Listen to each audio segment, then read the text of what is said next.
Before we launch into this week's episode, I wanted to just film a quick disclaimer to let you know that about 27 minutes in, there's about 15 minutes where the audio gets a bit shaky. We lost professional audio. Our audio mixer had a little bit of a mishap. There's about 15 minutes where we only have our camera audio, which I did send off to a professional to have him enhance it. So it is audible. It's not as professional as you're hearing now. After that 15 minutes is over, the professional audio resumes and the episode continues normally. Anyway, I wanted to give you that disclaimer. I hope you guys enjoy the episode and thank you for watching. This was me then. Don't judge me. I'm insecure. I have no community. I have no identity. I'm poor. And you're telling me I can join this gang that will give me identity, that can give me community, that can give me shelter, that can give me family. You have a family that loves you and you know they love you. What lengths would you go to make sure that love stays? Those are the lengths that a gang member goes to. The love between gang members, it's conditional. It's based on if you do. But because of everything I was lacking, and they're willing to literally give me everything that I'm lacking, and all I have to do is go commit a crime and for a child. It wasn't hard for me to think of God as my father because I thought his homies as my dad. In my eyes, I was a broken, ghetto, ugly, nappy-headed child. I became a gang member, I was a totally new person. Christianity is the same way. The enemy literally hijacked everything that God meant for good and he just twisted it, which made me that much more on fire for God and for really understanding my history and then understanding the nuts and bolts of Black individuals. What is this we're hung up on? Why are we all so anxious to be gang members? I had to figure it out. You are listening to Humanity Unlocked. I am your host, Kimberly Diet, and with me on the show today is a fellow TEDx speaker who I met backstage at the TED event last month. He gave his first TED Talk that day as well and captivated the entire audience with his remarkable story. His name is Boomer Bennett. When I tell you, both my kids, my husband, my mother, and a good friend of mine who was there in the audience as well, they all continued to talk about Boomer's speech long after it ended. It is not an exaggeration. When I spoke to him backstage, I learned a little bit about the work he's doing in the community, but I was not aware of his own personal story until he gave his talk. And once I finish this introduction, it will come as no surprise why I immediately chose to reach out after the event to request a meeting, because I knew he would be the perfect guest to help me cover today's topic on the podcast. Today, we are talking about the driving force that leads people, and more specifically our youth, into a life of violence and crime. And I have asked Boomer to join me because he has firsthand experience with this subject. I spent the majority of our pre-interview last week with my jaw on the floor in disbelief because who he describes as himself in his story, that person bears zero resemblance to the person sitting with me today. Boomer is the executive director of Jesus Follower University. He is a regional manager with TPUSA, in addition to being a site director with Youth for Christ Ministries. He's a public speaker, a coach, and a leadership development expert for youth, young adults, and men. That is who he is today, but that is not how his story begins. When Boomer was just 11 years old, he was recruited into the infamous gang known as the Crips. From age 12 to 14, he was in and out of juvenile hall 6 times. He spent the next 3 years from age 15 to 18 in California Youth Authority prison for teens. And at age 20, he was convicted on 32 counts of residential burglary and spent the following 12 years in an LA County prison, as well as a well-known high-ranking gang member. Boomer described himself as a menace to society until age 24 when he heard the voice of God for the very first time. He was making a knife by hand in prison, a knife that was designed to get revenge after losing 3 of his fellow gang members during a prison riot. Boomer heard God ask him why. Why do you want to commit violence? He described this as a voice of authority that brought him pause, and that was just the beginning. He was then taken on a journey, reliving the memories of every act of violence he committed, everything he stole, and every lie he told. I asked Boomer to join me today to tell his story in an effort to answer the question of why and how is this happening to our children. There's so much more to his story that I am so excited for him to share and so much he can teach us.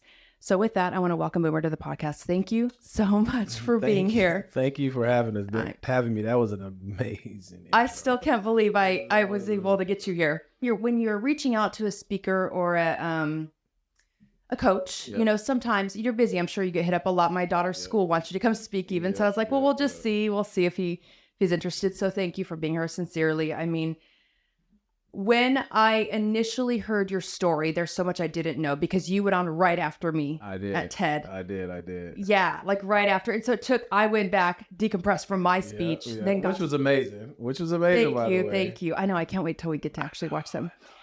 But, and then I finally made my way to the audience. So I only heard the second half. So when we met for the pre-interview, I got to hear more and I didn't realize how much everybody's in for today. So, okay. So I want to start from the beginning though of your story and work our way forward. The objective with today's episode is to really uncover how this occurs and why, you know, as I said, because kids don't just enter a life of crime and violence for no reason. There has to be something like so lacking to attract them into such a dangerous lifestyle. And I always suspected the attraction was likely something more than just them being an evil person who enjoyed breaking the law and stealing money and committing violence. And I think your story is really going to illustrate that. So starting from the beginning, you're born to a 15-year-old mother, grew up in South Central LA. Your father left when you were 2 months old. And I think you said your grandma and great-grandma all lived in the same neighborhood along with 13 cousins. Okay. Yep. So on the surface, it sort of sounds like you were supported by a large family. You're the oldest of four, but you had an incredibly young teenage mother and you did not have a father. In South Central LA, this later obviously proved to be a bigger issue with your upbringing and development that I think most of us would realize or understand in terms of the value and importance of a father figure role in that area specifically. Yeah, for sure. So what can you share with us about those early years that you remember? Okay, so the early years of lacking a father, to a degree, you don't notice it from the perspective of growing up where I was at. You didn't notice it because it was sad to say, but it was kind of the norm. Okay. Fathers were lacking all around, just like they are today. And again, that is a sad reality, but that is the reality. It wasn't until I started to participate in sports. I remember I was at elementary. I was the fastest kid in my elementary school, but we were having a relay race at our elementary school. And although I was the fastest and although I won, nobody was cheering for me. There was fathers who were there that were cheering for their kids that came in 3rd, 4th, 5th, 6th, 7th. Mm-hmm. And I didn't have no guy cheering for me, although I won. Yeah.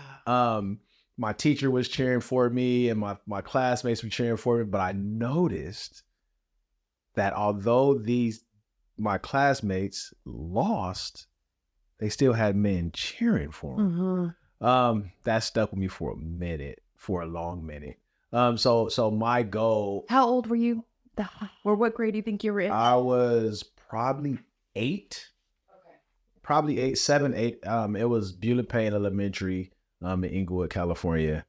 So yeah, I that stuck with me for a while. And my objective in life was to have that. Okay. I didn't know how I was going to achieve it, but I wanted men to applaud me. Yeah. So I went throughout my life trying to figure that out. And again, at that age, you don't know what you don't know. Yeah. However, I knew that I was supposed to have a father. Yeah. And I didn't. Yeah. The reasons why and all of this stuff, I didn't really care about that. That was above my pay grade. Right. But what I knew that I wanted a father and I was supposed to have a father and I didn't. So I kind of started to seek. Mm-hmm. And it just so happened that I sought after what was in front of me. And going to school where I was at, it was a lot of mischief. Do you think other boys your age kind of felt the same way? Like they were kind of on a mission to find the same. Do you think this is a common feeling among? Oh, this is when you look at our society, and I'm talking about across the board, mm-hmm. whatever, however you want to lay this up color wise. This is probably one of the top 3 epidemics in our society is young men chasing fatherly approval across the board. You know what's interesting? It just dawned on me. I think we focus so much on not to say we shouldn't, but Yeah. girls having daddy issues, nobody ever talks Yeah. about boys. It is not a sought after topic. And to be honest, there isn't when you see people talk about girls having issues, you can monetize that, to be honest. You can monetize that. You really can't monetize. There's no real emotion that you can monetize from a father, from a boy seeking a father. But I can monetize a girl seeking a dad or daddy issues. And that's what you see in society. There's a lot of talk and discussion around it. And there's some good, big brother, little brother programs that are out there that don't get any play. And they're doing what they can do. But at the same time, fathers need to stay, period. Just stay. Do you remember, were you angry or were confused? I was angry that I didn't. I was angry that I was confused. I was angry that I didn't have any answers. And to be honest, like, my mom was a rock star. She was a rock even star. at that age. Even at that age, because I remember my mom was so amazing. I remember my mom going to finish high school at night. She was going to night school while me and my brother were with our grandmother. Okay. She went to Inglewood High School to get her high school diploma. So she was a beast. She was a oh my goodness, she was a sunflower. However, she was a single mom. You know what I mean? With all of the strength in the world, she couldn't combat that. And that goes for any mom. Parenting is not a one person's job. It's become a one person's job, but in its genesis, it was never a one person's job. No. And the crazy statistic is that they did a statistic, I believe it was a couple years ago, and they said a two-parent household, the success of a two-parent household, the same success a kid will have in a two-parent household, that kid, boy or girl, will have the same success in a single-parent household where it's just the dad. Oh, isn't that interesting? That's crazy. Yeah. They paralleled it, and they said, but a single mother, the success rates is dismal. But I wonder why. It's the strength. There's got to be something to that. I think too. I was raised by a single mom. My dad was still in my life, but we didn't have a custody schedule or anything. He was local, but I saw him just sporadically. Wasn't close to him until I was an adult. Gotcha. And my mom was a solid, amazing mom. And I've talked about this on the podcast before. She's been on the podcast. She's amazing. But in order to be that amazing and to raise two amazing kids, she gave up everything. We're talking did not date until she was well under her 50s and we were out of the house.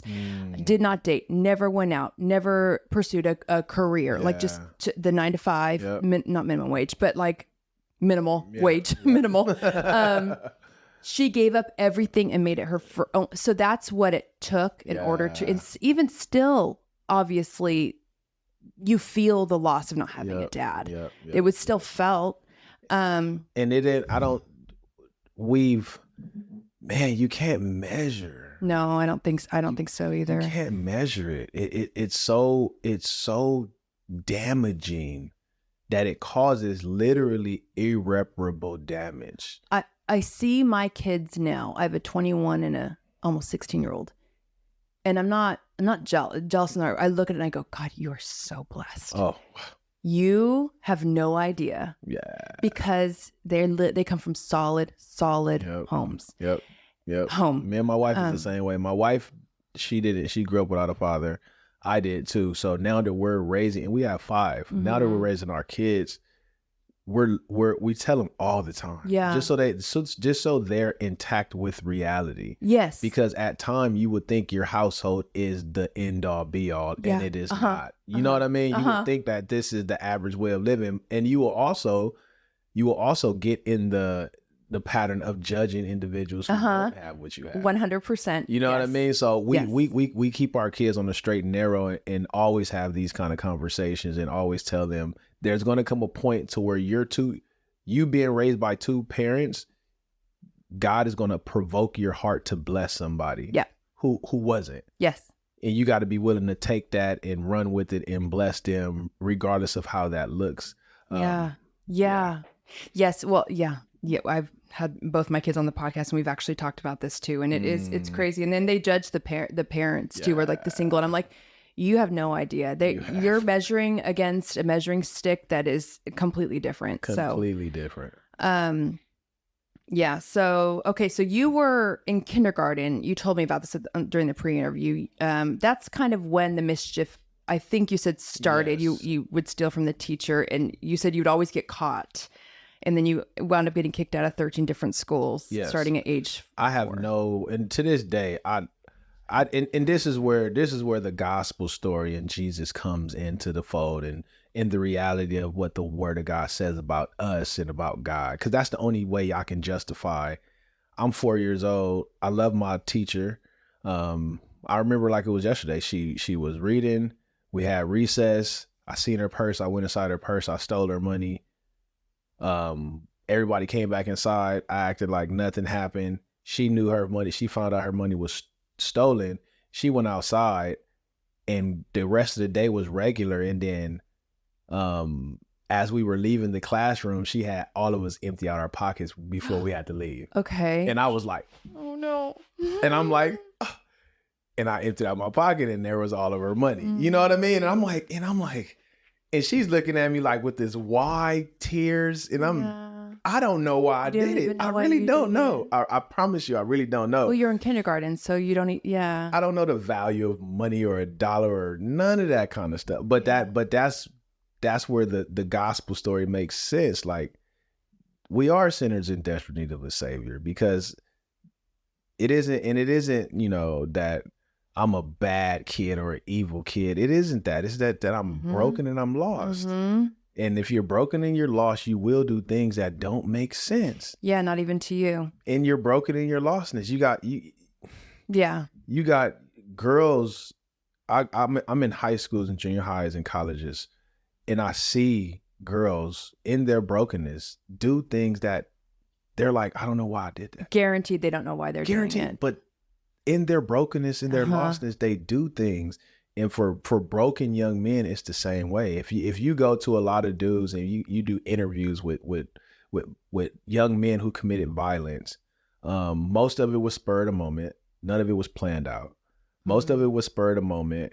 Most of it was against someone that they really didn't care about, really didn't know the person, didn't harm them. And when you peel that onion back a little more, you determine that, bro, you were hurting from a situation that you couldn't even articulate. Right. And it ended up, it's like the snowball effect. That hurt developed into a bigger snowball. I mean, snowball until it just, that snowball ran into somebody unintentionally. And it happens across the board. And I mean, I'm not saying that accountability, there shouldn't be accountability, because it should be. I love the fact that I did 12 years in prison for the stuff that I committed. That was the best 12 years of my life. That accountability moved me to grow. But to go along with that accountability, there has to be a reality check for the reasons why.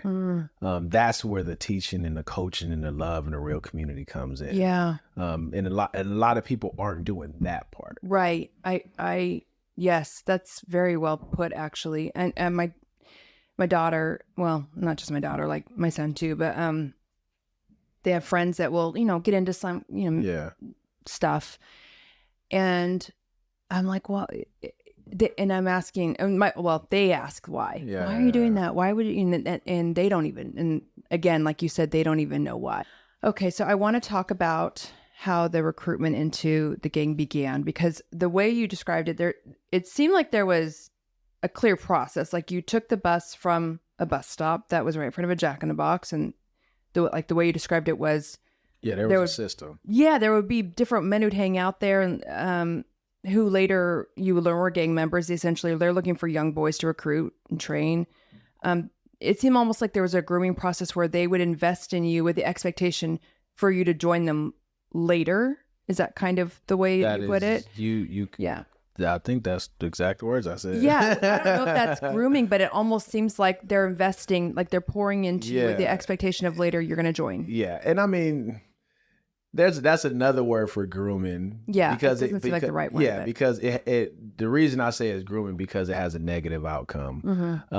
But again, when you're being developed in that system in the gang system, gangs aren't necessarily, to those of us who are gang members, gangs aren't wrong.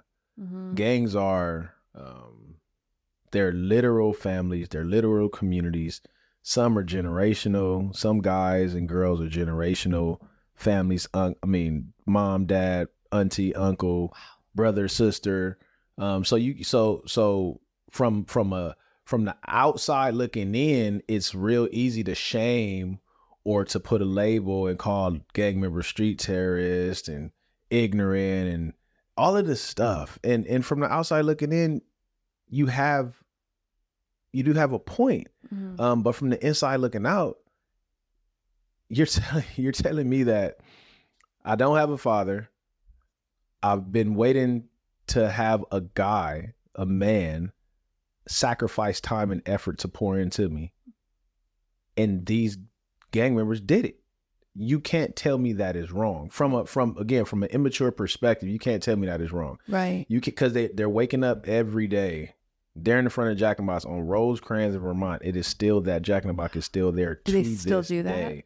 Do you think? I'm sure they do. They probably, yeah. It's generational. It's a system that is, you can't break that. Yeah, it works. You can't break that system, but you can't tell a broken young boy that these men that wake up every morning, who not only buy me breakfast or buy me and my brother's breakfast, they teach us how to shoot dice, they teach us how to gamble, they teach us how to they teach us how to ditch, lie, play with knives, shoot guns. They teach us how to do all of this stuff, and to a degree, we understand some of the stuff they're teaching us is wrong, but they're teaching us though.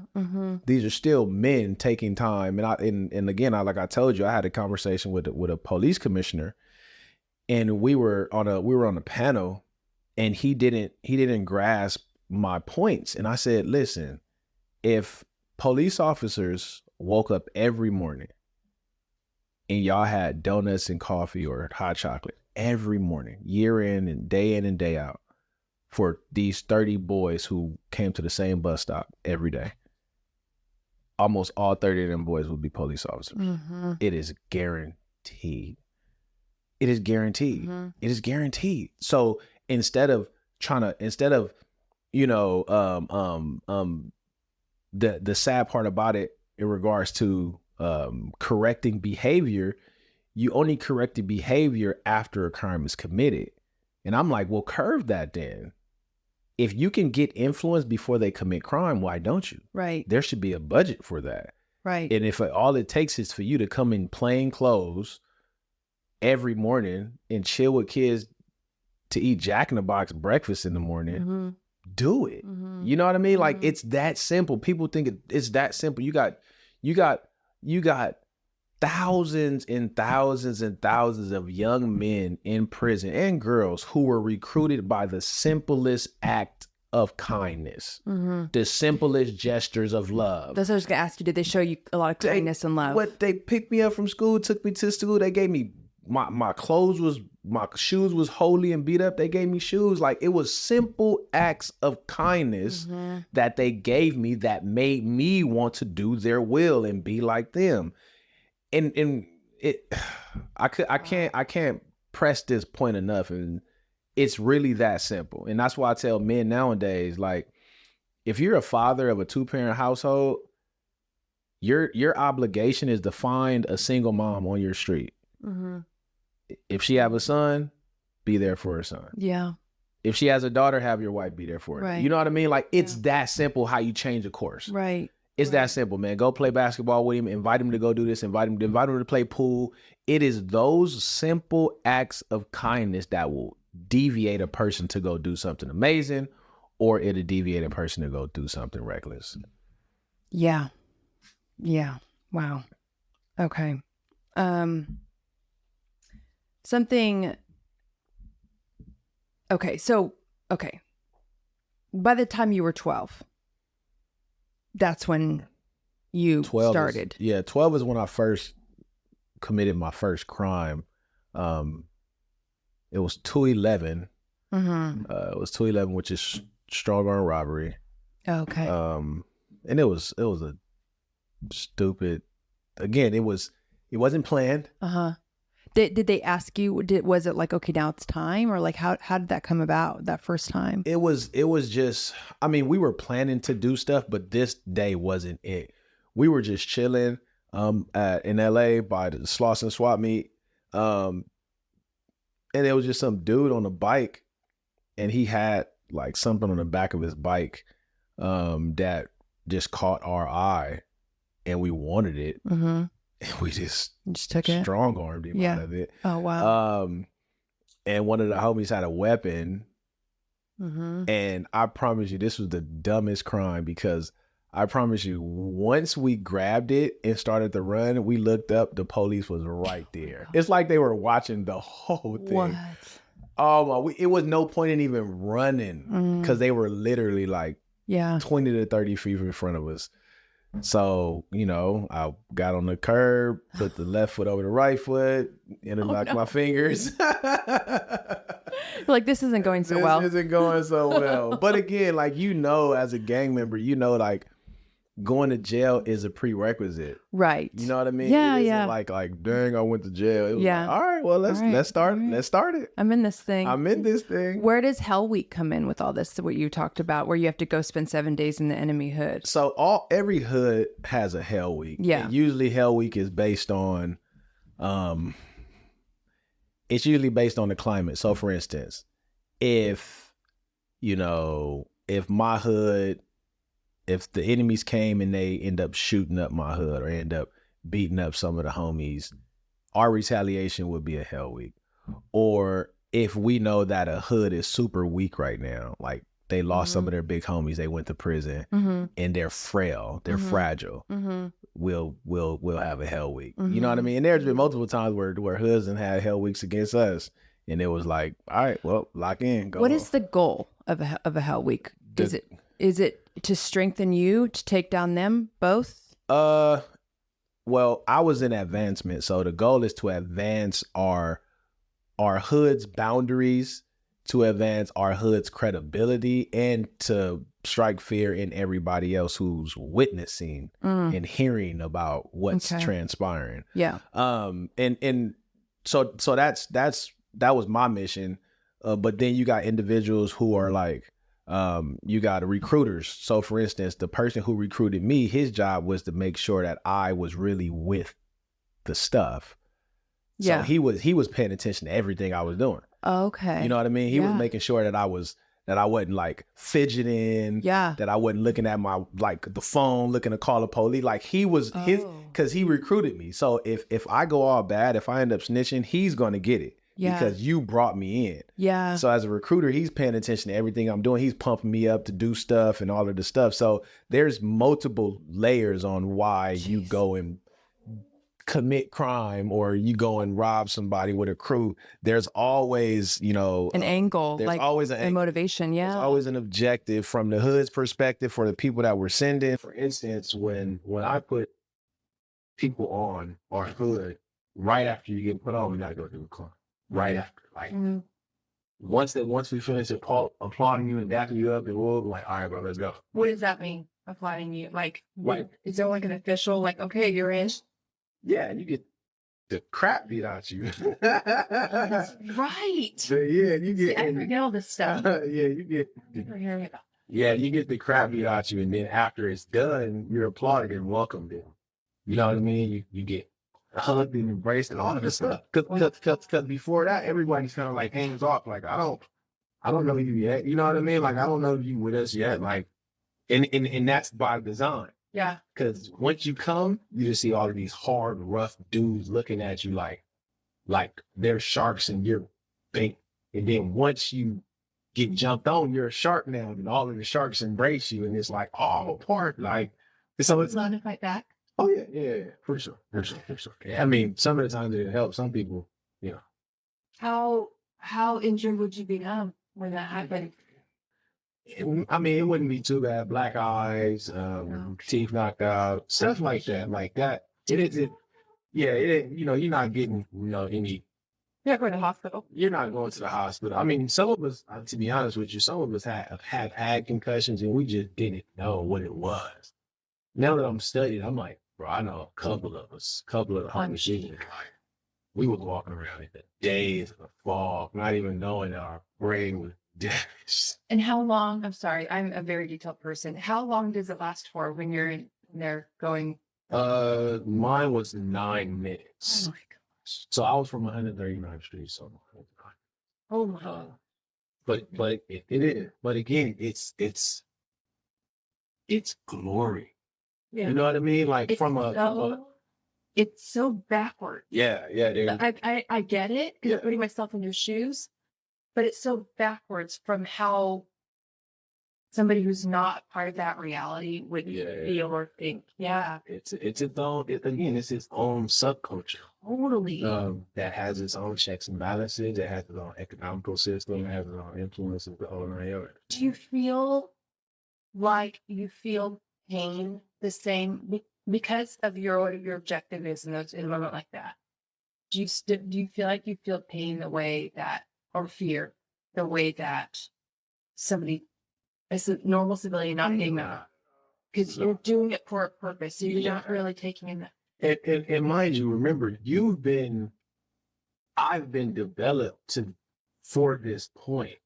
How long? 8 months? It depends on who you are. Okay. It depends on. I know certain dudes that. For me, it was a while.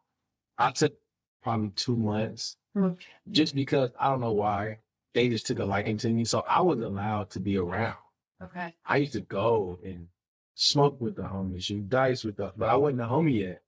I used to be around. Like I knew some of the old heads that liked me. I went to school with some of the dudes who were really reputables that liked me. So they was like, hey, come to the hood, like come chill. And I'll come chill as if I was one of them, but I wasn't.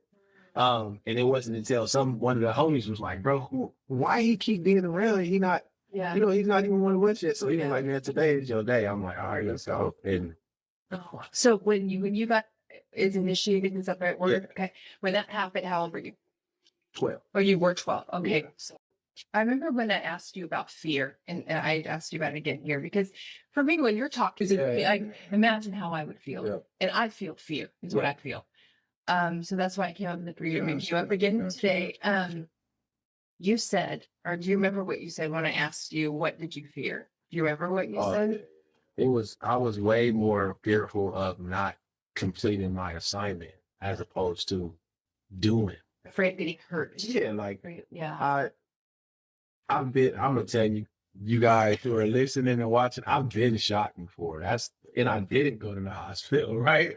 But that wasn't the fear. The fear was, if you don't accomplish this assignment, you got to be looked at as this. That's so much worse. Oh, so much worse. Do you know how many men?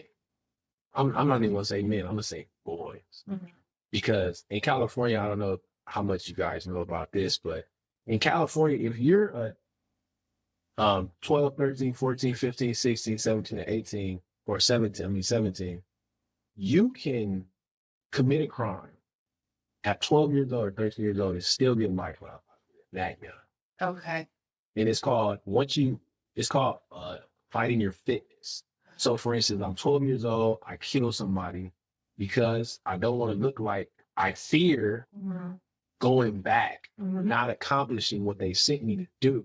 So I do it. I get caught at 12, 13. Now the system is called fighting my fitness. Now they want to charge me as an adult. And in order to charge me as an adult, they take me through some parameters to see if I had the adult faculties to do what I did. And if I'm judging, I am at 12, 13, I can get life possibility to grow, which is crazy. Not only, I'm not saying that part is crazy, the whole thing is crazy. Me rather commit murder than not, because I was out of fear. Yeah. And then after I get in the system at 12 or 13, I haven't lived life ever. No. I haven't even kissed a girl. I haven't did nothing, and I will forever be in jail for the rest of my life. I think. You know what I mean? The system, that whole system, not the jail system, but the whole system from start to then is bonkers. Yeah. It's bonkers. And I got homies that are in jail right now that are never coming home, that end up going to jail at 14, 15, 13, and they're never coming home because of they feared not pleasing home over fear of going to jail. You know what I mean? Yeah. That fear, and it's an unhealthy fear, but it's, regardless if it's unhealthy or not, it is a reality. It's like, and so from a let's look at it from a positive or societal perspective. A boy or girl, if you're in a proper upbringing home, you fear bringing home wrong grades. You fear what'll happen, how your dad or mom will look at you, what will happen. Yeah. Now flip that on its head. It's the same fear. Yeah. It's the same exact fear. So it exists, but it just exists from a negative perspective, which sucks. I feel like I could go on and on about this. Just one more question about this. What is the worst thing that could happen if you, like, disappoint? Like if a report came back and then you disappointed them, do you get beat up? Do you get like kicked out? And what happens? I mean, you can get kicked out, you can get beat out, but it ain't even. It's how you're treated from then on. Oh, it's how you're treated. Oh, God. You can't even like. So for instance, I can't even come back around like, bro, get out of here. You busted, bro. I don't want you. That's your everything. That's your family. That's your everything. Yeah. That's my identity. I get it. It's my identity. So I would rather be in jail, understanding that I still got my crew, I still got my family, I still got my homies, I still got my, rather than lose all of that. Definitely, if I've been working to accomplish and achieve this from them, do you think I'm about to squander that because of a crime? So you're, it's like, if you think about conscience, like having a conscience, your conscience really only applies to them and this. It doesn't apply to what you're doing, like the crimes you're committing. No. Your conscience is to do them wrong. Yes, the crime is just the crime isn't the thing. Like I tell people all the time, like, you guys gripe on men who commit crime. Like the crime is just, it isn't the end all be all. The end all be all is who did they do the crime for? Yeah. What did they receive? What accolades they receive for the crime? What community they end up getting more into after they commit the crime? The crime is nothing. And I mean, in society, it sucks because that was a serious crime. It really hurt somebody. You really took a life. You really did that. Yeah. But in this subculture, the crime was just, it was just an action that means to an end. It's a means. There you go. It was a means to an end. The end is me being applauded, continue to be welcome in, moving up the ranks, being a part of a family that I always want to be a part, not understanding I'm no longer rejected. I now have people who will defend me, all of this stuff. Yeah. So you're telling me now, and again, this was me then. So don't judge me. This is me then. But I want to talk the language so you grasp it. Yeah, that's the whole point. I want to talk the language so you grasp it. So you're telling me that I'm insecure, I have no community, I have no identity, I'm poor, and I'm broke.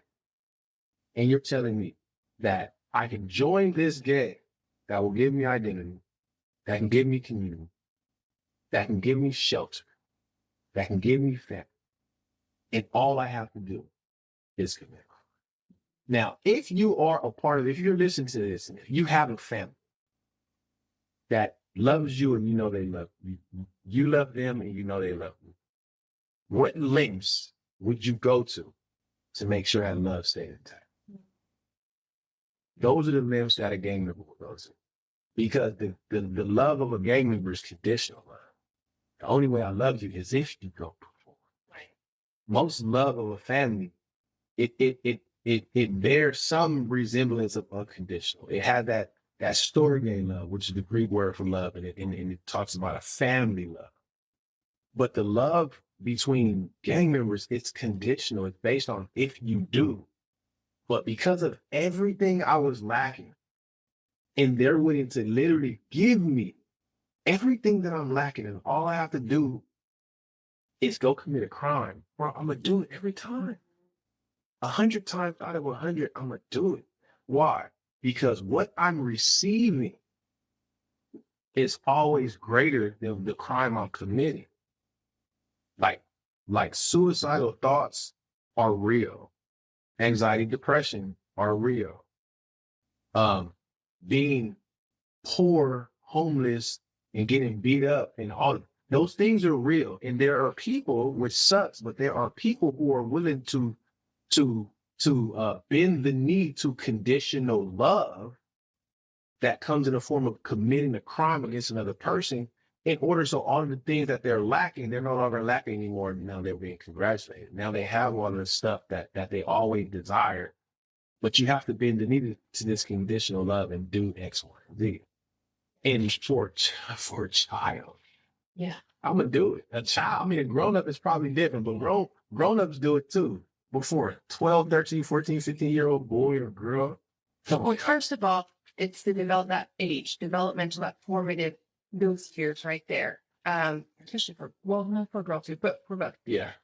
And also too, what other options are you being shown? Yeah. And that's the whole thing. Like when you talk about the police officers, you're not really given any other options. And at that age, your mind is sort of searching. It's kind of gets fixated and searches for the one thing. And once it gets it, it grabs onto it. That's why that age is so important. I mean, all those ages and stages are important, but there's something about that prepubescent puberty time, preteen, where you got to double down on that parenting and really make sure they're honed in, because you're about to lose them to culture and friends and So that's why most parents, when they see it, if they have the means, they'll sacrifice whatever. 100%. They'll sacrifice whatever. Yeah. Like you said, your mom sacrificed everything. They'll sacrifice whatever to make sure that the end result doesn't play out like they're seeing. Yeah. I mean, I feel like obviously yours is such an extreme version to teach us this lesson. Yeah. But sometimes that's what you need to hear is like, this is why this is important, because this is the extreme version. There's other versions too that, have different guests on to talk about those, but girls get involved. I mean, we all know, really. Okay. Okay. So you did say something to the effect that your mom and your family, they would tell you, I just want to make this clear for the listeners. They would tell you when you were young that criminal activity and violence and stealing, they were wrong. And your response to that was sort of, if this is wrong, where are you? These men are pouring into me. Why aren't you? It sounds like you didn't really wrestle with that right versus wrong situation, because the influence that the men had, was so powerful, and that's what's scary, is that they were clear. Your family was clear about it. It wasn't as if that's what's scary. Yeah. And my mom, now I couldn't articulate my answer, my response. I couldn't say it. Right. But that's what I was thinking. Yeah. Mm-hmm. Like, and like my mom would tell me, like, Boomer, you know this is wrong. Yeah. You know what I mean? Like, and I just be looking at her like, and what I'm thinking is, it's wrong, but the homies is there though. Yeah. They there. You know what I mean? They're there. And not that my mom wasn't, because again, my mom was amazing, but she wasn't God. Right. She wasn't a father. Right. Yeah, it's a beautiful obligation that men have to father. A lot of men don't look at it as a beautiful obligation, but it is a beautiful obligation because you get to replicate yourself.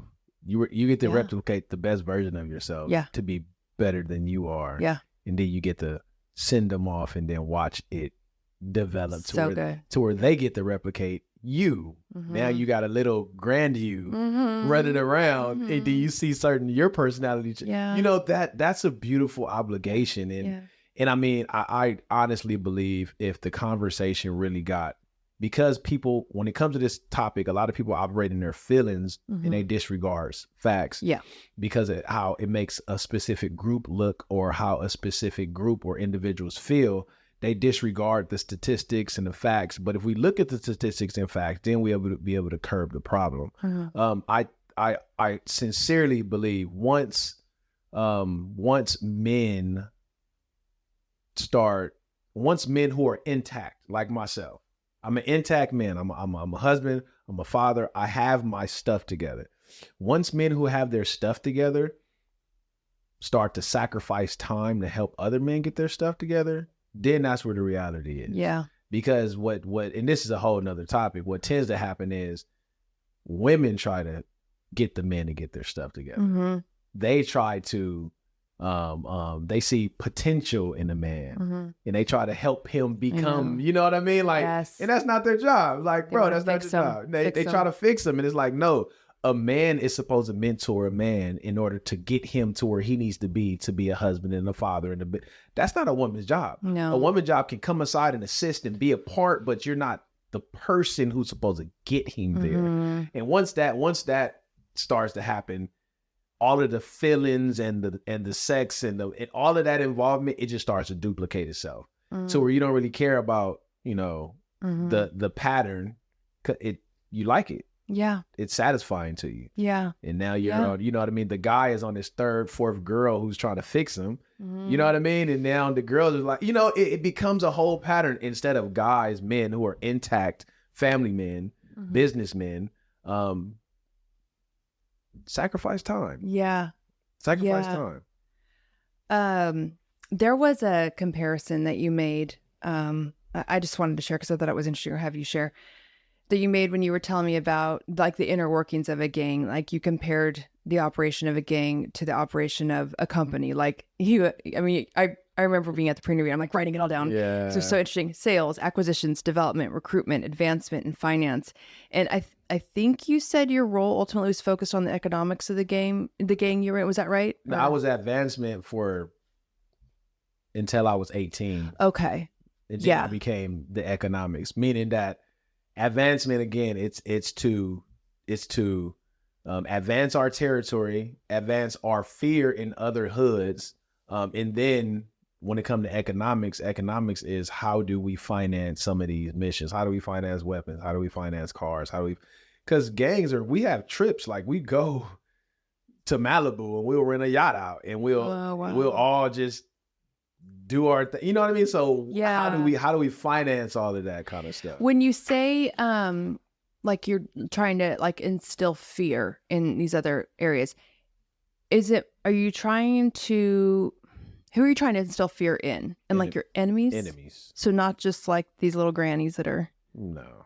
I was just, No. Like how? No, I mean, don't get me wrong. There are ignorant gang members who become a part of gangs just because they want to terrorize. Just because they want to terrorize. And those are individuals that I used to treat like crap because you're not supposed to be here. You're more of a liability than anything. Right. You know what I mean? Because you know certain parts of the operation, but you're not willing to get your hands dirty. But then when you do get caught, you're going to be the first one to snitch on our operation. Okay. You know what I mean? So you're way more of a liability. Yeah. So I when I'm around, don't come around. You know, I don't tell you nothing. But when you go on trips and do things like that, was it completely focused on like fun and having a good time? Or like, are you guys ever able to like drop your guard a little bit with each other and just chill? And some of the parties are they're just awesome fun. Yeah. They're just awesome fun parties. Like going to the beach or going on a yacht party or going to Malibu and renting out a mansion. Like it's just fun. It's just a whole lot of fun. And for the most part, again, there are checks and balances just like a corporation. Yeah. If you reach this quarter, this quota. If everybody in the sales department or everybody in the recruitment department, if we reach this quota, this is what we're going to do. You're going to get company trip to Malibu. It's the same thing. Oh once we advanced a certain degree, or once we acquired this, or once we did that, the older homies, they taking us someplace because that's how it works.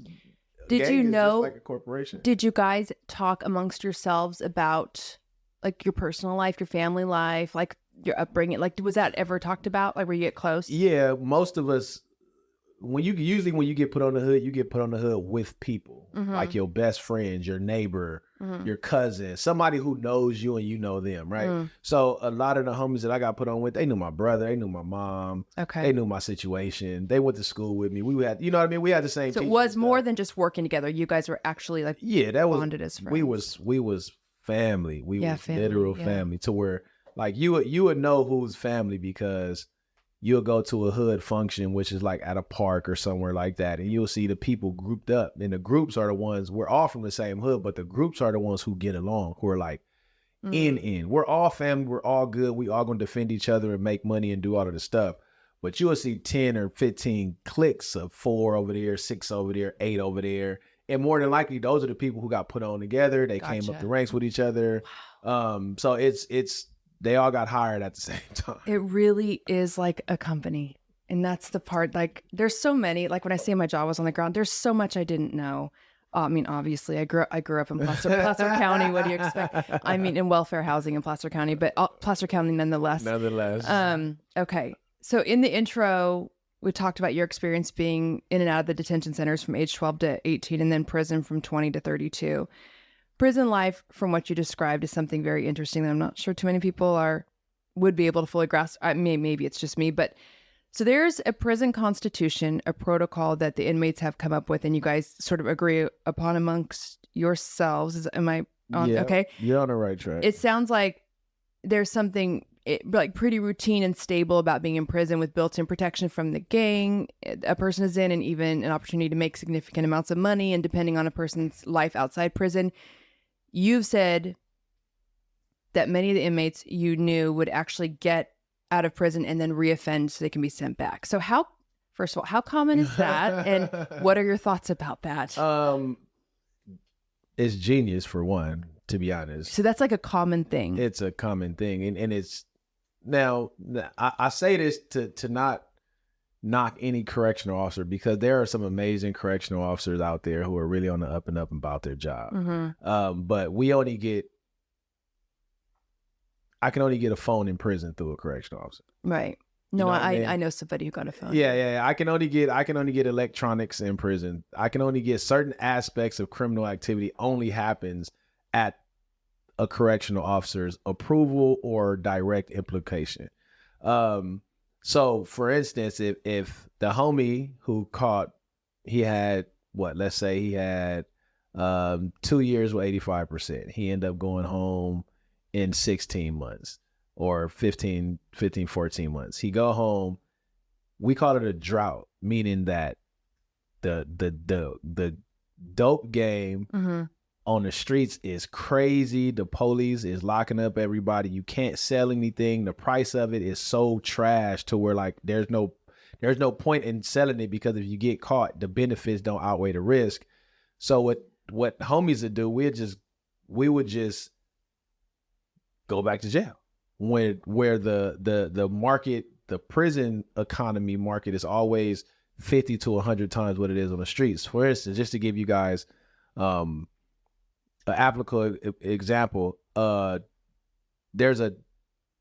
if you buy some weed out here, you can buy $10 worth of weed out here, which is probably that much weed. So for the audio listeners, probably quarter size. Probably a quarter size of weed. This $10 worth of weed is worth probably $120 in prison. Dang.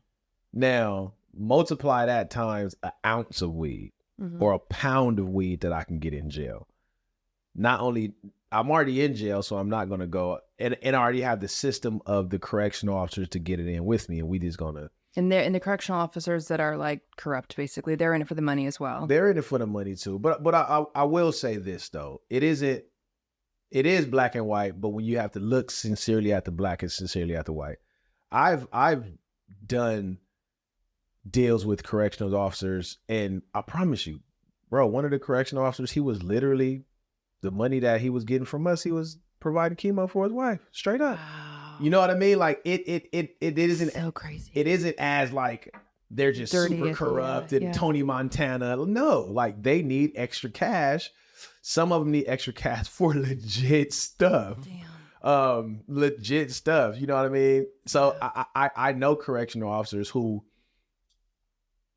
but one of the things I asked you was, are they all like that? And you said no, they're not all like that, but the ones that aren't, they definitely know what's going on. They definitely know what's going on. It's not like they don't know. No, it's just like it's just like an inmate comes to prison. Everybody, every person who comes to prison isn't a gang member. Mm-hmm. You know what I mean? Mm-hmm. We call them civilians. There's civilians who don't gangbang, but you know everything that's going on. Yeah. And you're not going to say nothing about it. Why? Right. Because you're a civilian. Yeah. And you know the consequences. And it's the same thing for the correctional officers. They're correctional officers who have the whole yard, and you got 5 or 6 or 7 correctional officers who are like civilians. They don't want to participate, but they're not about to tell because they understand the dynamic that's going on. And listen, prison economics is a multi-million-dollar a year racket. It is a racket that won't stop going. Holy because it is a you can take one. I wonder if my husband can hear. You can take one prison in California, and more than likely,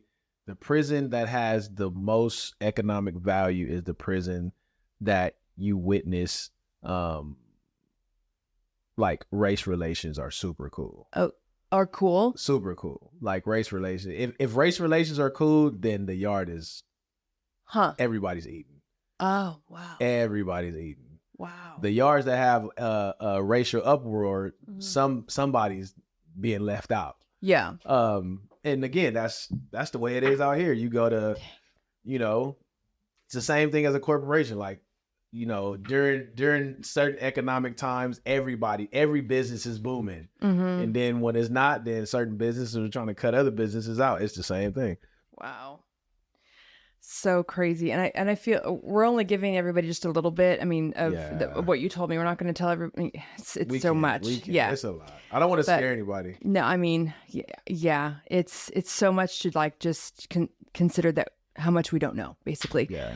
So I do want to switch gears though. I want to talk about what happened after the prison riot in 2009. Tell me if I'm recounting this right. You were 24. You were in the process of creating a knife in your cell when you heard a voice of authority that you recognized as the voice of God, and it changed everything that day. I want to know what that shift like was for you, because going from someone who did not have a connection to a higher power at all, someone who had been on a path of destruction for so long, and to having such a profound shift that caused you walked away from it all immediately. Can you walk us through that experience? Yeah. So after the riot, let's not talk about the riot. Let's just talk about, we went on lockdown after the riot. And again, I'm, fashioning knives in my cell. And again, I heard a voice of authority. And the best way I can put it is if you're doing something wrong and your brother or sister say, "Hey, what are you doing?" You're like, "Shut up, you're my brother or sister." But if you're doing something wrong, your mom or dad says, "Hey, what you doing?" You're going to straighten up and be like, That's kind of the voice. It wasn't an audible voice. It was a voice of authority that grabbed me, that had me think about crime. I've never in my life thought about, should I or should I not do a criminal activity? I always thought about, like, how should I do it? What time should I do it? Who should I do it to? It was never like, you shouldn't do this, or why are you, and those are the thoughts. It was like, why are you doing this? What is your reasoning? For what? And I'm going through this, and God is speaking to me, and it blew me. And for what I want to tell the viewers is this. Remember, my whole life, I desired a father. And I knew what came with a father came structure. Yeah. Which is why I excelled at gang so much, because I respected the structure. I respected the hierarchy. I respected those individuals who came before me. So as I'm in my cell and I'm talking to God or dialoguing with God or listening to God, when God told me, he said, Boomer, you have not been committing violence against mankind. You've been committing violence against me because mankind was created in my image. That broke me, bruh. And at that moment, I knew I was a sinner in desperate need of a savior. But I also knew I was broken. Mm-hmm. I also knew that my whole life, the enemy has been taking advantage of my innocence. Mm-hmm. But I also knew that God wanted me. Mm-hmm. He wanted me. He wanted me back. I belong to him, and he want what belongs to him. So I accepted Christ during that lockdown, and understanding structure, it wasn't hard for me to adopt God's structure because I already Interesting. Because I always it wasn't hard for me to think of God as my father because I thought his homies as my dad. Mm-hmm. It wasn't hard for me to understand the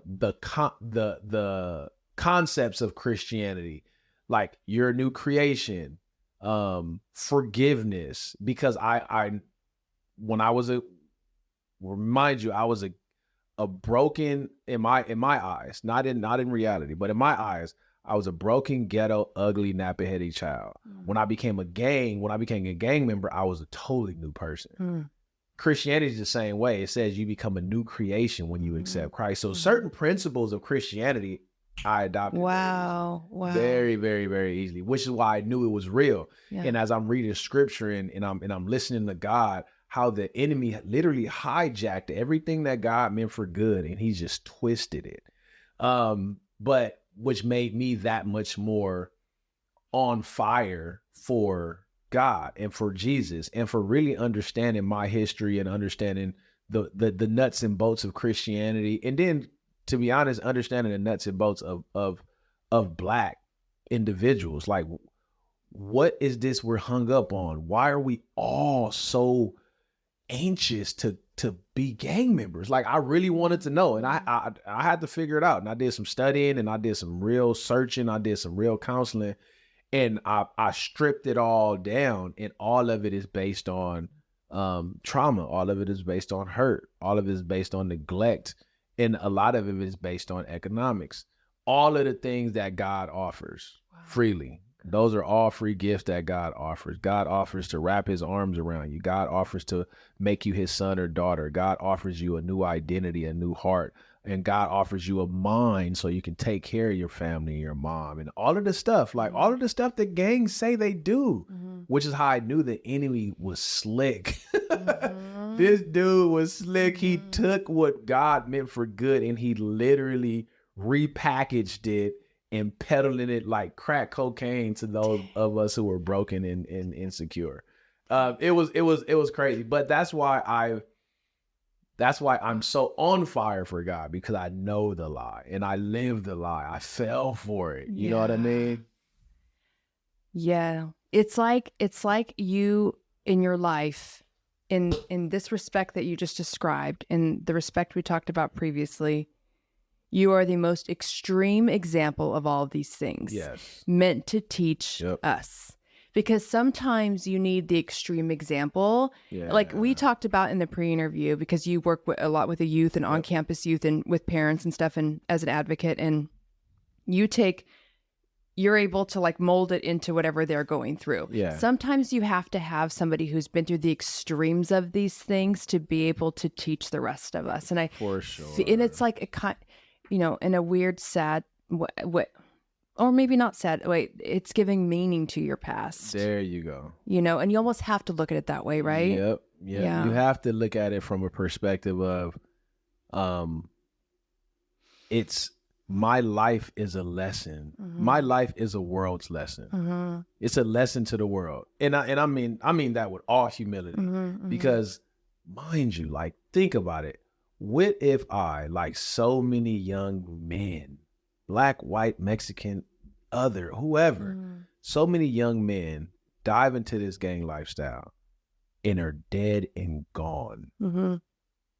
You don't know their names. Right. Somebody probably get their name on a shirt, or a mom or dad might get their name or their face tattooed. Mm-hmm. You might, you know what I mean? Yeah. But that's the extent of your existence. Yeah. The extent of your existence is a tattoo that somebody has of your face. But other than that, you're gone. Like, so for me, God plucked me out of the drove of young broken men who were living this lifestyle, and he equipped me to serve. Mm-hmm. Like, big time. Come on now. Big time. Like that's, and then he equipped me to serve a specific population, like youth. I'm in youth and young adult development. Like that's my life. And I do, you know, of course I do men, we do marriages, all of that. But my niche is youth and young adults for you guys, for you parents out there who have kids, sons and daughters or grandkids who aren't there, who are refusing to go on the straight and narrow, and you know it, but you can't get them back. Like, I'm the guy you call to build that rapport with them, to get to see what it really is about, and then we can build a system around them so they can be successful. And a lot of time with youth today, they're presenting their true self to their parents in a way that their parents aren't looking for it, which sucks. But because parents are busy, like, I didn't notice you were trying to tell me something was wrong. Right. I just provided, came home, I seen you, you said what's up, you go do your homework, and we rinse and repeat this process. And a lot of time kids are bogged down with societal issues that parents can't even grasp. The wickedness of social media is moving at such a fast pace. It's moving at such a fast rate that parents can't grasp it because they got a life. Yeah. They got to provide. Yeah. Yes. You know what I mean? Like, parents are like, so distracted. have you heard of that new thing? Like, what? Just last week there was that thing. And now you're telling me this week is this thing? Like, so I'm the guy who is the advocate for the parent or the teacher or the administrator or the school, whoever, like, to come in and shift the culture. I'm a campus culture expert. I go on the school campuses and I shift the culture of the school to so it lands on positivity and growth and all of the things that our kids need to advance that some parents just can't provide because they don't know what they don't know. Yeah. It's so needed. It's so needed. It's so needed. It's so needed. Yeah, I feel like, and I've told both my kids this too, I feel like they're very spoiled. I was a stay-at-home mom forever until now, and I'm finally trying to work, but this last year. But you know, most parents, okay, say it's a single parent. Yep. They're dating. Yep. Probably. They have a career or a job or something going on, or they're in school, or both. And maybe they're married. Maybe it's a dual parent household. What is the percentage of marriages that are sort of in trouble and struggling? I know a lot of my kids' friends' parents are in marriages that are tough. So they're focused on that. So the kids gets missed. We're so distracted as parents. And I always tell my kids, you don't understand how spoiled you are, like, in so many ways, but just, you know, I never set out to be a stay-at-home mom. I never wanted to be a stay-at-home mom ever. I fell upon it and eventually loved it, but it is 100% of my job. So that's that's the only reason why I'm any good at it. Yeah. You know what I mean? Being a parent is hard. Yes, it is hard. So I just want to, like, drive that home. Like, parents are distracted. And again, so for your kids, they're like my kids, and I tell them, and you can add this to your language when you use with them. Like, one of the main reasons God blessed you with a 2-parent household is so you can bless others that don't have it. 100%. Yes, that's so. You know what I mean? So you That's can so bless good. others that don't have it. Yes. And don't take this for granted. Like, you know what I mean? And for the parents too, like, I gotta remind myself to tell my daughters I love them. You know what I mean? I gotta remind myself, like, when you come home from work, don't go straight to the wife. Like, chill with the kid. I gotta remind myself, like, I come home from work and I'm crazy tired. I'm off. I go fly for a week somewhere, 3 or 4 planes, come home at 10 at night, and they're waiting on me, and I'm like, bro, I can barely keep my eyes open. Yeah. But my daughters and my son are like, come on, Dad, come watch this movie with us. Like, I have to invest that time. And that's what it is too. It's like a bank account. You keep Yes, depositing. I have to invest that time. But you it's can't really catch up either. No, you can't. But from the same way, like your sons and your daughters, or our sons and our daughters, and other people out there who are listening, who have who are blessed with an intact family, you need to ask yourself as a family and as individuals and our kids, like, who has God put in your life for you to make deposits on? Like, what your friends are dealing with situations, or parents that are in a crappy marriage, and they complain to you about it all the time. Like, are you just there to listen? Are you there to really like love them through it? Right. Because you know that their parents can't pay attention to them because they're paying attention to each other. Yeah. Like, that's your opportunity to make some awesome love deposits into, you know what I mean? So it's all about paying it forward and continuing to build community through those little, again, I said it earlier, it's the little bitty acts of kindness that adjust the life of a youth or young adult. Yeah. It's the little bitty, or it's the little things that you don't do that will adjust the lives of youth and young adults. And I see it in my kids all the time. My son and my daughter, my two oldest, Ivory and Royal. Ivory's 9, Royal 7. They're completely different. Ivory likes to read, write, play, school, coffee shop. I mean, literally, she'll put a paper in my hand and be like, "Dad, test me on these words." Like, that's her. Royal is the complete opposite. Royal is,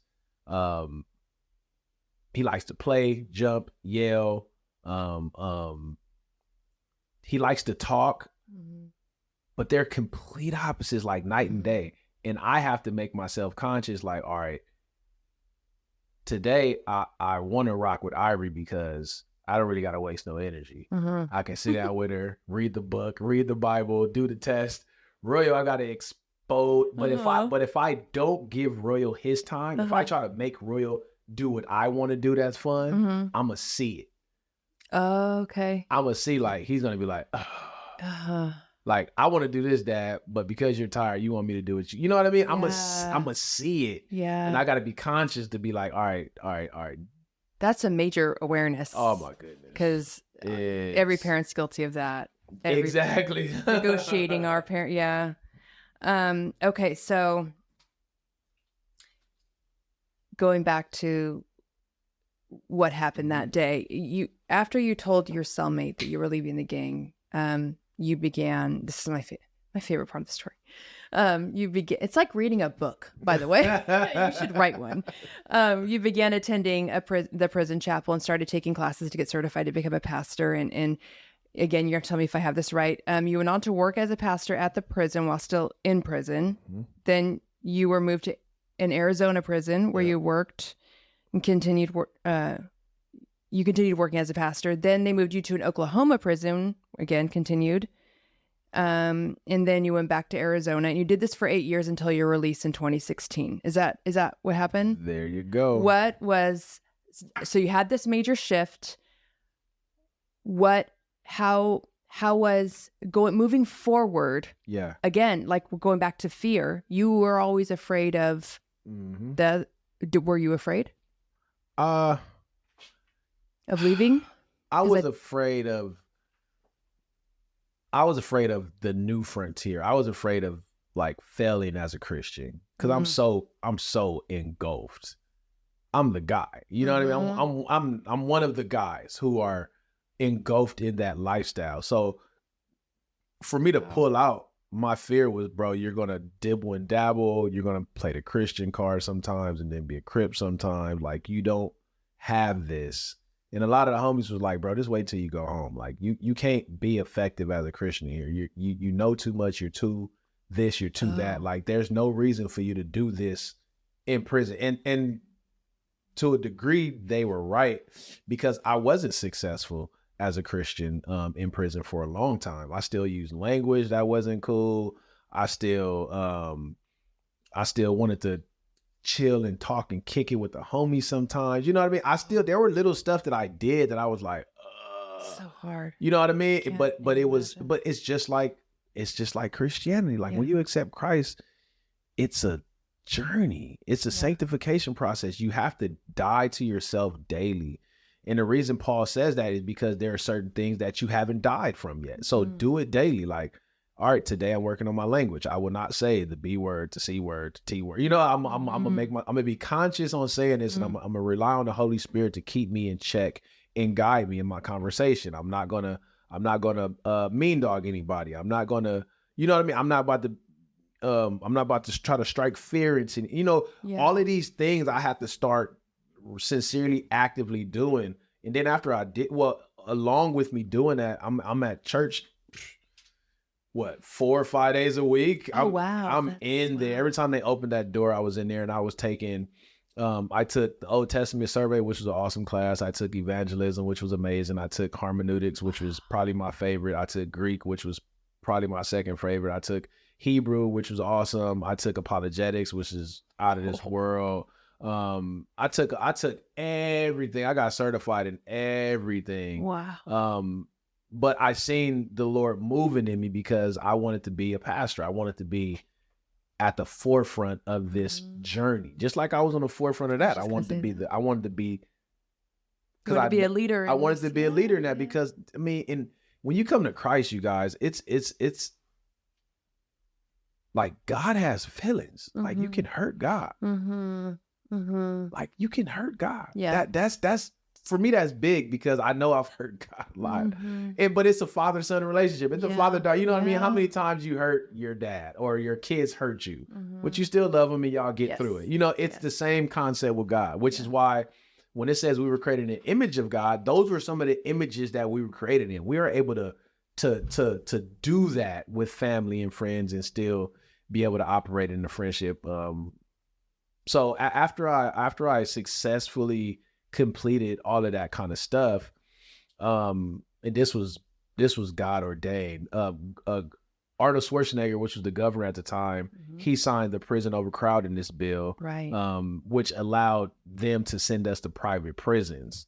Now, prisons were crazy overpopulated, and they couldn't build any more prisons, so they had to send us to private prisons. So then I went on my Paul journey from Calipatria, level 4 yard, B yard, level 4 yard. I went to Oklahoma for about 2 months, and then from Oklahoma I went to I went to Arizona, Eloy, Arizona. Then from Eloy, Arizona, I went to Sayre, Oklahoma, became the pastor there, did some amazing work with some awesome men of God out there, and then did 2.5 years there. And then I came back to Arizona, became the inmate pastor there, and did again, built the church, did some amazing work, taught some amazing Greek to the team there. And then I came back to Calipatria State Prison, which is the prison that I accepted Christ on. I came back there, and then I paroled Christmas Eve 2016. And the crazy part about the funny part about that story is when I came back to Calipatria State Prison, there were LA County. No, this is in the desert. This is Indio, Brawley, Palm Springs, like all the way in the desert. Okay. What was crazy about this is when I came back, there were police officers who were still there, and they ranked up, so they were like sergeants and lieutenants and wardens, and all of them thought like I reoffended. Oh no! All of them were like, "Bro, you're back!" Like, and I'm like, "Bro, I never left. I just went out of state." Yeah. They're like, "You were out of state this whole time?" I'm like, "Bro, I was there and in this prison and that prison," and all of them were like, "Bro, we thought you." Like there was one lieutenant, his name was Bautista. He was like, "Bro, I bet thousands of dollars that this Jesus crap was trash." Really? That's what he told me. He said, "I bet." He was like, and he thought he won because they thought I left and just used that. He thought I was using Jesus to stay out of like crime and all that. He was like, "Bro, I bet big money on you that this Jesus crap was just trash, that you wasn't really on board with it." And he was like, "You're telling me that this whole time?" I'm like, "Bro, when I left you, I became the pastor in Arizona and Oklahoma." So crazy. And he was like, What? Yeah.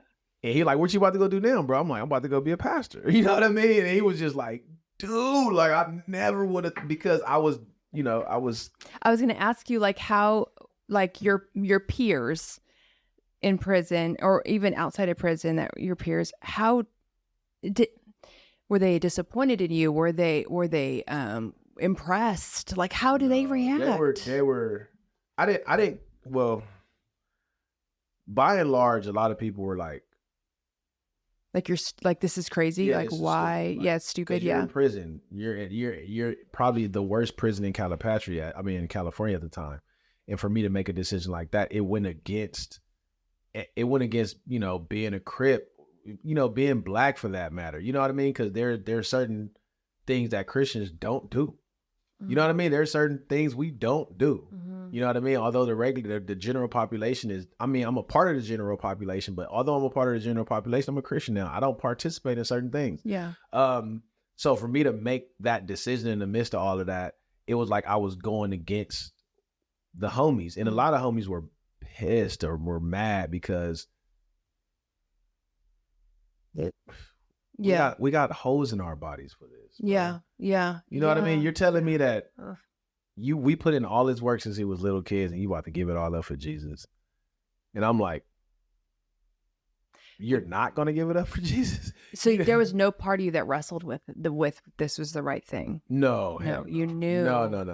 Wow. No. There was no part of me that was like, man, should I or should I? Yeah, I'm making a huge mistake. Not even a little bit. I was all in.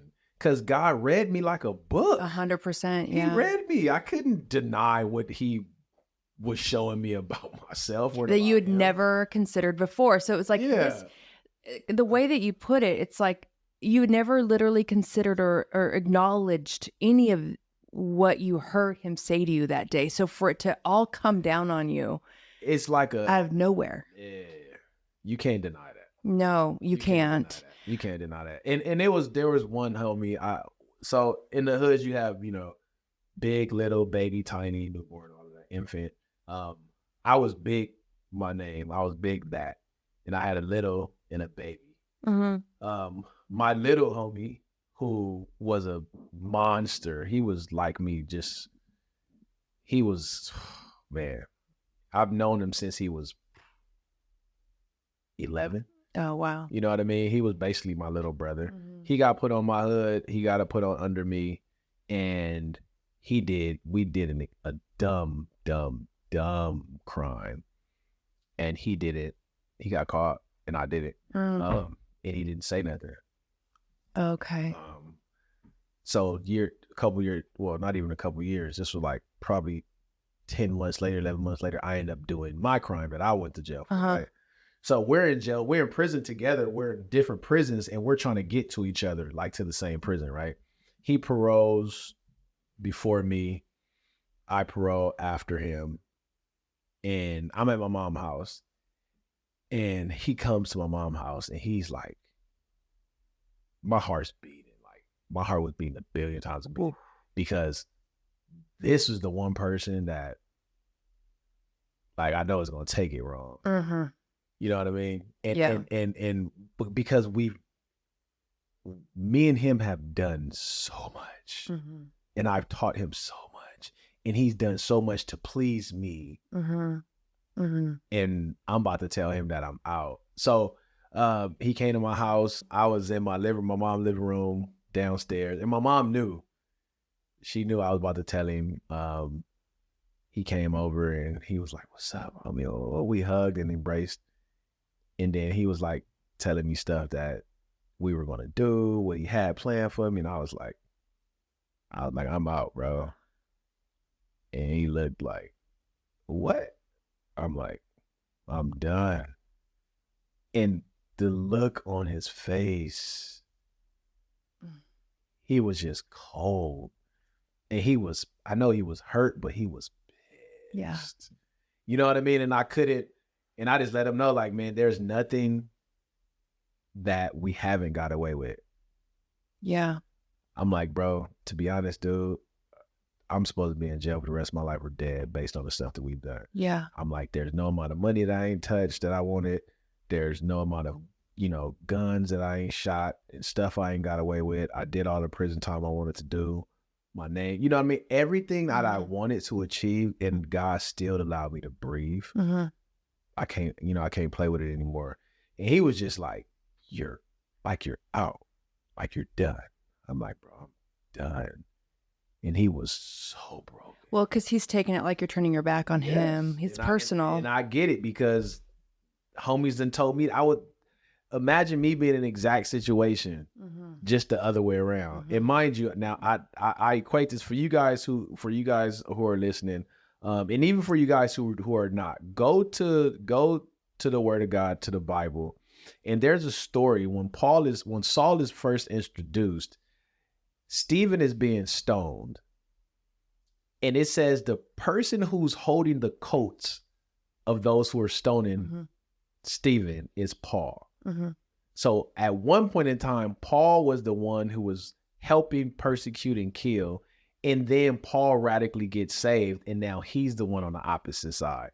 Now people are stoning him. Now people are holding jackets to stone him at one, and it's the same parallel. Dang. At one time, like, I was the guy who was like, bro, what are you doing? Why are you even tripping? Like, Jesus ain't that, bro. It ain't even worth it. Now it's shifted. Like, I'm the guy who's like, bro, Jesus is everything, dude. Like, you tripping for not accepting Jesus. Wow. So, the God prepped my heart, because again, that was big. Yeah. That was big. Like, that was probably one of the first times in my Christianity, me being home, that I could have said, you know what, I'll go with you, don't trip. You know what I mean? That was one of the first times, because I ain't seen him in, mind you, he did 9 years. Yeah. He did 9 years. Like, you think I don't want to go chill with you, bro? You think I don't want to go, do some life with you? But I know what you about to partake in. I can't do it anymore. Do you know where he's at now? We still talk. Is he okay? Yes, he's out of state. He has 3 kids, and we still talk. I still pray for him, and he's not on board yet, but Lord willing, I'm praying. He's forgiven you for leaving him and all that. Yeah, good. For sure. Oh gosh, yeah. Because part of me is like, it's sad because it's like the older brother energy, and that's really what it is. He's losing his brother. Yeah, losing his brother. We can go into that one. That was Okay, so in 2017. I think you said you moved back to Rancho Cucamonga. Yeah, Rancho Cucamonga. Yeah, so you were living in your car, and you would like routinely set up tents on the beach to share the gospel. And at one point, you were approached by a woman who invited you to church. Yes. Shortly after, did you say you had joined a men's ministry around that time? No, I was trying to, and it just didn't pan out. Okay. Because I thought that's what God wanted me to do, was build men. Because mind you, when I was in prison, when I became a pastor, that's what I did. I developed men. But when I look at it now, what I was really doing was developing young adult men. Oh, okay. You know what I mean? Yeah. I thought it was men's ministry. So I came home, tried to get on board with men's ministry, and it never happened. Yeah. Gotcha. Okay. So when you met Kima, because your wife, my lovely, yes, shout out to my wife out there, while, and she's waiting for us, so I'm trying to speed up here.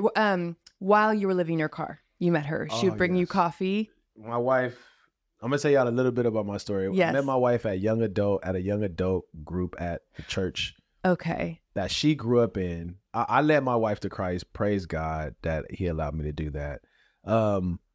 But I was still living in my Toyota Prius, and I wanted to honor her because she has never been honored by a man. And I wanted to like be above reproach and honor this woman. So although I could have, stayed in her house and did all of this stuff, I chose to sleep in front of her house, which is her mom's house, sleep in front of her house. And she used to bring me coffee every morning and like tap on the window, and I used to roll the window down.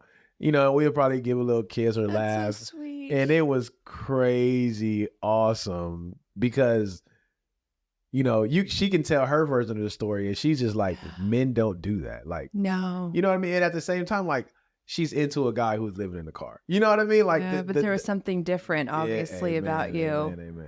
Amen. Your life, it was after you guys got married that things really started. I'm going to go over that in a second, but I wanted to point out that she was a single mom of 2. Mm-hmm. You described it as like almost like a point of pride to join her in marriage and take that father role to her children because you had come from a single parent Yes, home. Like, yeah. why was that so important to you? I mean, Like, did you know you were going to probably marry a single mom? I knew I was going to marry one of the Wow. kids. It's like, I'm gonna solve this problem at least for one. Yeah, gotcha. Oh man, I wish that can be on repeat. Like, I know. as men, we gripe about fatherlessness, and I'm talking predominantly to the single man because at this time I was a single man.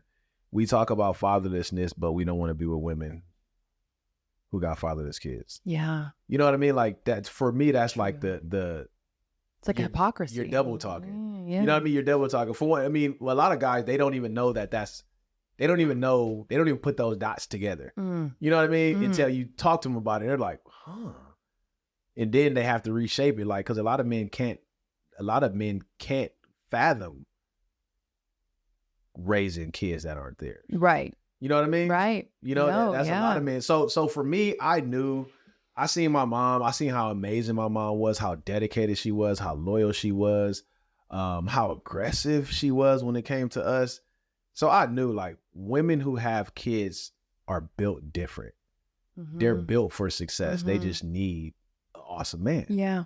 So when I seen Kima, it was just like, you know, she was amazing. She was talking, she was talking all of the good, she was asking all of the questions about God and Jesus and life and all of this stuff. And then when we really got to the nuts and bolts of everything, I was like, man, there's no way I'm not about to, you know, add value to this woman's life in the form of a husband and add value to Royal and Ivory life in the form of a father. It was no doubt about it. Wow. No doubt about it. So you have 5 kids together now. Yes. You guys got married in 2019. October 20, is that right? Yep, October 19th, 2019. Okay. You developed a ministry shortly after getting married. Tell me if I'm wrong on any of this. You're a speaker, a coach to youth and young adults in all walks of life. You describe yourself as a parent advocate, so you come alongside the parent to facilitate either support, or discussions. And it's incredible what you've accomplished in the work you continue to do on behalf of our youth. But something really notable that I kind of want you to share really quick as we close is the fact that you've been contacted multiple times by previous enemies of yours who've reached out asking for guidance and prayer. Yes. What was that like? And shout out to the homies out there who have come full circle and are looking and seeking for God's face, although you may not know what it looked like, or you don't even know what prayer looked like. I want to applaud you for even going to the men that you do know. They know me. And they've seen me. They've seen my walk. I had one homie hit me. This was years ago. He hit me. He said, bro, you really out here on your Jesus tip. And he was my roommate. And he was like, I would have never thought that you would. He was like, I didn't say you was faking, but you really tooken this somewhere. You weren't kidding. Yeah, you wasn't kidding about it. And I had a few homies and enemies at the time who were, when I was in the world, who have hit me up and asked me to pray for moms and kids and their marriages, they boy or their girlfriends. You know what I mean? Like or pray that they can find a wife. You know what I mean? All of this stuff. Well, the proof's in the pudding. Listen. I mean, your life is transformed. And it isn't, and I don't want people to hear me as if you hear a well put together man. That's not what you hear. You hear a man who has given everything to Jesus. And he's just amazing. Like the process of allowing God to develop you you will always be more successful allowing God to develop you within yourself. Developing yourself, you will always be selfish. There are certain things you won't touch because you'll always want those things. When God develops you, he strips you down to the bone and he starts to expose things in your life. But when you start to be developed, then you can you don't trip on, things being hard, or some of my life now is hard. I got, a beautiful wife and 5 kids, and we live in Placer County, Rockland to be specific. It ain't cheap out here. No, it is not. It ain't especially out there. It ain't cheap out here, man. And we can dive into this on another podcast. my views on life, people don't like them. I've got death threats. My wife's got death threats. People have talked about doing stuff to my kids, doing stuff to us. We don't belong here. I should go back to jail. I'm a coon. I'm an Uncle Tom. Like, oh, because you're a conservative Christian? Yeah, because I'm a Christian conservative. And it's tough. However, this is what I signed up for. This is what I signed up for. There's no way that I can look at my life and be like, you know what, babe, I think we should adjust course. Not gonna happen. Not gonna happen. So I say that to the people who are out there listening to me. Like, you hear joy in my voice, not because I'm successful, but because I know the giver of joy and I live my life accordingly. So through the ups and downs, through the pains and the shortcomings, but also through the successes, like, I know what that is and I know who to give it to.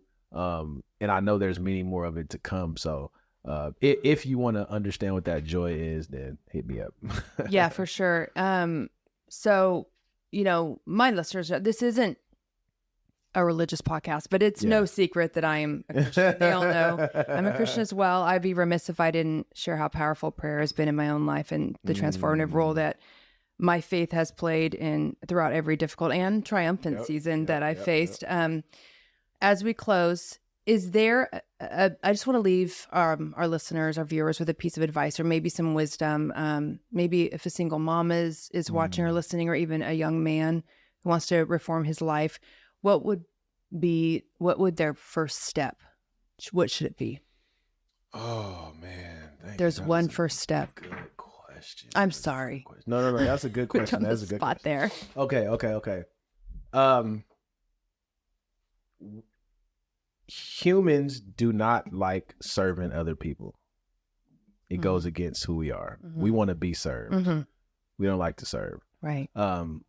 So for the young man or young lady out there who's struggling, and you can be struggling with anything, literally, self-harm, suicidal thoughts, depression, anxiety, identity issues, all of the above, I promise you, once you step outside of yourself and you serve someone else, and you don't got to serve them like with amazing success. I'm just saying, serve them to any degree. Go help a stranger. It's the smallest act of service to another individual will assist you and stop focusing on the things that you're lacking, but rather focus on the community that you have. My talk at TED Talk was Purpose Kills Depression. Depression is selfish. Depression wants you to focus on yourself. Depression wants you to focus on your everything that you're lacking. Depression is selfish. It wants you to focus on everything that other people have that you don't have. Once you step outside of yourself, step outside of your depression, and you start to focus on serving others, everything changes. And in the midst of serving others, you're intentionally building yourself up while you're intentionally assisting someone else to build them up. It is a crazy way of life. And you asked me where I get this principle from. In the Bible, in Philippians chapter 2, I believe it's verse 4, it says, look out not only for your own interest, but also the interest of others. It says, do things without selfish ambitions or conceit, but instead do things with lowliness of mind and heart. And what's crazy about that, in the world that we live in, it tells us we have to do either or. We either have to care about ourselves or we care about others. We can't do both. And God's saying, do both. Care about yourself, but also care about others. And more times than not, in order for you to care about yourself genuinely, you have to care for somebody else.